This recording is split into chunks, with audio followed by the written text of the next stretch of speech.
Support comes from the Missouri Forest Products Association. Missouri produces wood pallets, railroad ties, white oak barrels, hardwood floors, and more. Details on the variety of products made in the state are at choosewood.com. Welcome to St. Louis on the Air. I'm Sarah Fensky. 5 years ago this week, on November 24th, 2014, St. Louis County prosecuting attorney Robert McCullough announced that a grand jury would not be issuing criminal charges against Darren Wilson. And Wilson, of course, is the Ferguson police officer who fatally shot Michael Brown that August.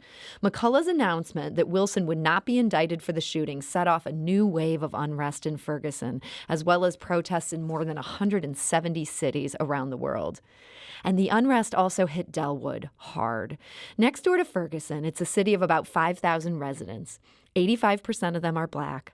But unlike Ferguson, they weren't being governed by a white mayor or an oppressive police presence. No one was mad at Dellwood. The buildings there that were smashed, looted, and burned to the ground on November 24th were simply collateral damage. Today, we're joined by phone by Dellwood Mayor Reggie Jones. Mayor Jones, welcome to the show. Hey, how you doing? Glad to be here. Now, Mayor Jones, you've got a story you tell about the morning of November 25th, and it's such a remarkable story. I'm going to ask you to tell it again. So many buildings in your city had been burned to the ground, and there'd been so much trouble the night before. You were being interviewed by KMOV. What happened? Well, just as you mentioned in your intro, you talked about, how we weren't originally, a target of protest and destruction, but we became collateral damage. So I was doing an interview with Channel 4 at City Hall, just finished the interview, actually, and two young men drove up in a car, parked in front of City Hall, and hopped out. And they began to apologize. And I'm like, okay, what are you guys apologizing for? And the guy said, man, we're just really sorry for what we did, last night. I'm like, what are you guys talking about? He said, man, we burned down Dellwood, but we thought we were in Ferguson. Ugh. And I didn't know if I should laugh or, I didn't know what to do. It's kind of caught me off guard. But those guys thought they were in Ferguson because we're so close in proximity to Ferguson. And basically, the main drag of your commercial district, that sort of directly adjoins where a lot of this unrest was going on. Right, which is West Florissant. So, we border on several sides of our city. We border against Ferguson, but West Florissant is the big commercial district where we border with Ferguson. Okay. How bad was the damage that morning as you were surveying what had happened the night before? It was devastating. It was, if I can remember correctly, I think a total of 17 or 18 buildings that were damaged, some totally damaged and destroyed and burned down. And so, I always say we're the untold story because, of course, Ferguson gets the media attention because, it just sounds better to say Ferguson. But in actuality, Dellwood was damaged extremely more than the city of Ferguson ever was as it pertains to the loss of businesses, the loss of revenue due to businesses being shut down, and things of that sort. And our second guest here today, he's somebody who also lived through this period and kind of took a direct hit because of this. Kurtis Barks is the CEO of Complete Auto Body and Repair, and that's located in Dellwood. Kurtis, welcome to the show. Well, thank you. Thank you very much. Good afternoon. Kurtis, what do you remember from that night 5 years ago? Oh, there's so many things that night to bring back memories of. I think the neatest part and some of the things I really want to focus on is how awesome our community was afterwards. The night it was an absolute, you couldn't even get near the buildings. We couldn't go check on anything. The police were doing everything they could. The fire trucks, it was just amazing the amount of response that was used just to contain that area. It was scary. It was like a war zone down there. Had you expected that this trouble in Ferguson, which at that point had been going on for a couple months, had you thought that would reach Dellwood, or did you think things would be okay? No, we felt okay. We were reassured by different powers to be just days before. Don't worry about it. Everything will be fine. It'll be protected. And they left Dellwood to hung out to dry. It was horrible. Ugh. For those of you who are listening out there, if you have a question or comment about the situation that happened in Dellwood, or if you were there that night and remember some of the things that happened in that community, you can give us a call at 314-382-8255. That's 382-TALK. Or you can send us a tweet at STL on air or email us at talk@stlpublicradio.org.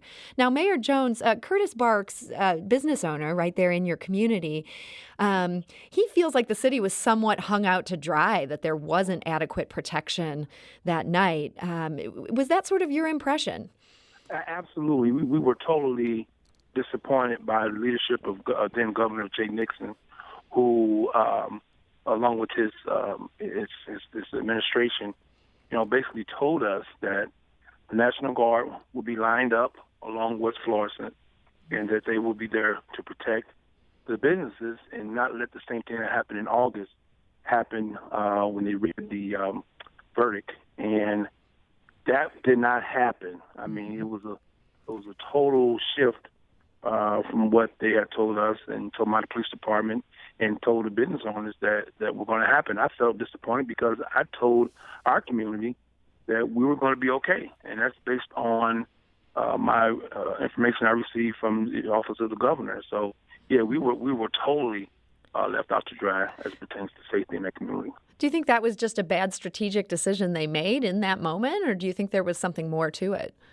I think it was a bad strategic moment. I think the governor now brags that, there were no loss of lives because of the strategy that they chose. But, it was to watch somebody who works hard every day and has, you have a lot of mom and pop businesses over there, and just watch it get destroyed without any help from the National Guard, who was deployed, who were here, who were nearby, who were around the corner, and to not, deploy them in that business district, was a poor decision. I think is the reason why Jay Nixon's political career is over.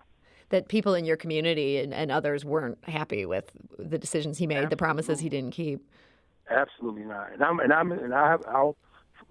a strong staunch Democrat, but I'm not a supporter of Jay Nixon. Very, very disappointed in his decision that was made during that time. Kurtis, as these buildings were being burned and some of this damage was going down, were you there watching this happen, or did you come see it the next day? I tried to go down there that evening, and police officers did the best they could to keep everyone out because they kind of locked down the zone. So we had security cameras, and we could watch it live and just watch the looters walk aimlessly, and can just from watching that view, if there would have been any support from the National Guard there, it wouldn't have happened. And it could have been completely prevented, and it's disgusting to watch it. I watched it for hours to where we were, it didn't start till 1, 2, 3 in the morning as far as when things started to kind of calm down, and it was a horrible evening. I mean, absolutely horrible. On the subject of Governor Nixon, we do want to remind our listeners that he was term limited as governor. However, this obviously had an impact in how people in the community felt about him. So I think the point stands, but just for the record, he did have a term limit situation. Kurtis, tell us, what kind of impact did this have in the days that followed on your business? Well, for the months before, there was always the tension and different things, and then when it became a reality and things started, we went back to work the next day and realized that, oh my gosh, we're going to have private security. We had National Guard protect us for a month afterwards and take our folks out at 4:30. We closed our shops early. Revenue went down 75% for the next 14 months. Wow! And we were blessed to have great insurance and to have other locations to load ship things to, but most of our neighbors are gone. And this is a very large community of walking back and forth to get the necessities in life, and those places are burnt. And it really hurt the community. Mayor Jones, how did your constituents feel about everything that happened with this damage to their community? At the same time, I'm wondering, was this a cause where they maybe had some sympathy for? No, our community was very disappointed in the way that those individuals chose to show their displeasure of the actual results. I mean, they understand that people have the right to protest and things of that sort, but to actually, cause physical damage to a community where we shop, where we need these businesses to be in our communities, to support them. And our residents were really very disappointed with the entire events. There could have been better ways to handle it, and they were, quite frankly, they were scared. I've talked to several residents during, while the things were going on. They were actually, scared for their safety. They thought that this would spill over in the actual neighborhoods, and it didn't. It mostly stayed in the business district, but the way Dellwood is structured, there's neighborhoods right behind the business district, and so they were concerned about that spilling over there and getting robbed and people coming in their homes. That didn't happen, but yeah, it was traumatic. It was a very traumatic event, emotionally, to our community, but I'm just glad that we have rebounded from that. I was going to say, so that emotionally, I can see that this would be so devastating. Do you have any sense of what the economic cost was to your city? I don't know. That's something we've been wrestling with for a while, trying to figure out what that is. But just give you one example. At one time, we had 3 national chain auto parts stores. We had O'Reilly's, we had AutoZone, and Advanced Auto Parts. And all 3 were damaged or burned down. And only one of those came back, which was O'Reilly's. So, something that, just taking that as one example, that really, affects your community. When you have that kind of traffic from those kind of stores, and then, all 3 are gone overnight, and then only one really decides to come back. Kurtis, you talked about the financial hit that your business took. Did the state or did anyone else offer financial assistance? There was one organization that I believe gave us $5,000, and it was like an economic type thing, no interest type loan. Okay. So that's a pretty small great. Amount of money, honestly. Yeah, it didn't. Really, I told them, I said, guys, you need to give it to the business sitting right across from me where the folks don't have a place. They almost slept and ate there. They were trying to protect their place so bad. And I said, you need to give it to them. They have nothing. I said, I'm fortunate enough that I have another company to support me. I said, the fact that we're going to lose all this revenue, it did hurt and put us in financial disarray, but it didn't take my home.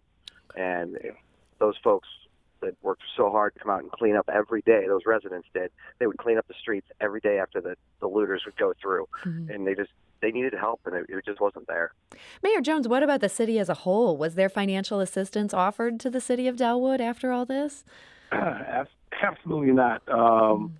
And Kirk talked about, some of the loans. And my problem with that was, the only financial assistance for those businesses were loans. I mean, there were low interest loans, but, there were no, grants that I'm aware of.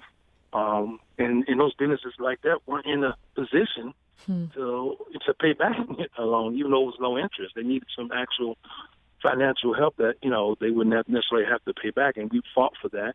And we were not successful in getting that. But no, the city of Dellwood, we didn't receive anything. What we did is in the next year, we passed a bond issue of a $7 million bond issue. The residents passed with 70% of the vote so that we could do some infrastructure projects on our own. Okay. And so we realized that we weren't going to get any money from the government, so we had to get some ourselves. And that's what we decided to do, to influx revenue into our city. So the city sort of took matters into its own hands. And I understand today you're feeling pretty optimistic about things. Oh, yeah.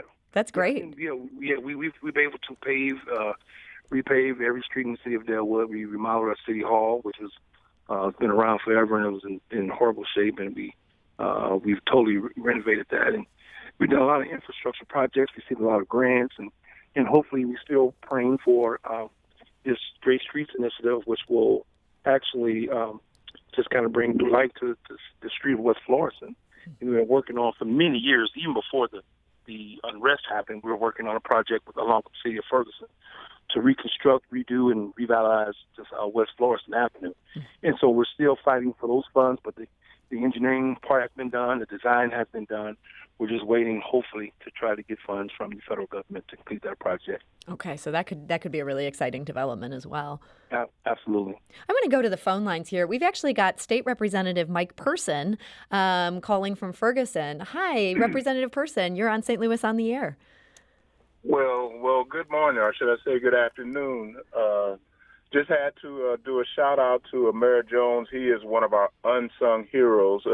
In spite of our circumstances with the riots and so forth, I used to live in Dellwood about 20 years, and one thing Dellwood was known for was how clean their streets were. And they better be clean, because you're going to get fined if you don't keep them as beautiful as they have been. And the idea that our good mayor of Dellwood was able to actually pass a bond issue, which under the circumstances you would think that people would pretty much be in disarray and not have any kind of enthusiasm for any kind of bonds and so forth. He was able to get that passed, and yes, Dellwood streets are back to being pretty much the way they were prior to all of the havoc that was going on. We still need to get a lot of infrastructure projects done and grown in Dellwood and Ferguson. But my hat goes off to what our good mayor, Reggie Jones, has been able to do under the circumstances. That's all I got. I'm not going to hog your phone here as other callers. But, yeah, keep doing what you're doing, Reggie. You'll be a mayor there for a long time. Well, thank you for that, Representative Person. It's great to hear your perspective on this. And Mayor Jones, that's got to be nice to hear somebody's such a big fan of yours. Oh, yeah, I appreciate that. I mean, because, sometimes when you do hard work, you're not necessarily doing it for notoriety or being noticed. You're just doing it because it's the right thing to do. So it's a great thing when somebody can acknowledge that, notice that. Appreciate that. I want to go back to the phone lines. We've got Tom calling from Webster Groves. Hi, Tom. You're on St. Louis on the Air. Yes, hi. I have a little story that captures some of the feeling of the moment back then. My girlfriend and I had been going up to Ferguson to participate in the daytime marches, and while we were there, this is prior to the grand jury verdict, while we were there, we made a point of visiting some black-owned businesses, like the secondhand store that was right on near that big intersection, West Florissant and something. And after McCullough got done with his process and all that occurred, that very black-owned business, a beautiful secondhand store, was burned down. Oh. And it was just very sad. And it reminded us of what Dr. King said about riots being the voice of the voiceless, where people wind up burning down their own neighbors and their own stuff. But it was sad. Yeah, Tom, thank you for that call. It's just such a bummer to hear that protesters who were out on the streets, hoping to bring attention to what had happened to Michael Brown, that in some cases the cost, as he says, was to black-owned businesses and was to such a thriving majority black community. Well, sir, I have a quick point, and he brought it up. I forgot to mention this. As much as I was disappointed with Governor Jay Nixon, I was also disappointed with Bob McCullough as far as the timing of his announcement. I mean, he waited until it was dark at night, which made it difficult for police and things to function. I think it should have been made maybe in the morning time or early afternoon before you made that announcement. So I think that was also a bad decision at that time, the county prosecutor, Bob McCullough. Mm-hmm. The timing almost seemed uniquely tailored to cause chaos that night. Yeah, absolutely. We do have one other question. We're not going to be able to get to any more calls, unfortunately, because we're almost out of time here. But just a quick question for you, Mayor Jones. John in St. Louis wanted to know if you know what happened to the arsonist who apologized to you. Do you know if they ever ended up being prosecuted? I don't know who they are. They said that and jumped out. I don't even know if they were arsonists. They just said that we did damage to, we thought we were in Ferguson. Mm-hmm. I have no idea. Those guys jumped in the car, and he rode off. I don't know who they are, and probably never seen them, and probably never will. Yeah. Well, and today it sounds like Dellwood is really moving in a great direction. So congratulations on some efforts that sound like they've really been paying off for your community. Thank you so much. Well, Mayor Jones and Kurtis Barks, thank you so much for joining me today. Reggie Jones is the mayor of Dellwood, and Kurtis Barks is the CEO of Complete Auto Body and Repair. This is St. Louis on the Air on St. Louis Public Radio, 90.7 KWMU.